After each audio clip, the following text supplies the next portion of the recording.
193 হিজরির এক তপ্ত দুপুর। মক্কার আকাশ থেকে যেন আগুনের হলকা ঝরছে। মাইলের পর মাইল মরুপথ পাড়ি দিয়ে ক্লান্ত বিধ্বস্ত হাজিরা যখন পবিত্র কাবা প্রাঙ্গণে পৌঁছাচ্ছেন, তখন ইবাদতের স্বস্তির চেয়েও পানির তৃষ্ণা তাদের বেশি দিশেহারা করে তুলছে।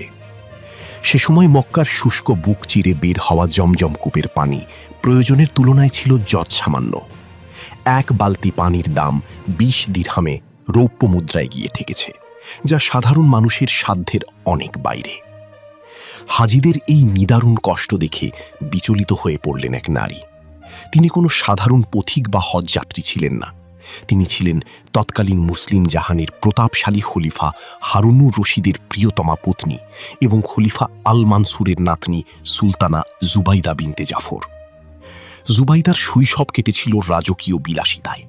তার দাদা আদর করে তাকে জুবাইদা বা ছোট মাখনের টুকরো বলে ডাকতেন।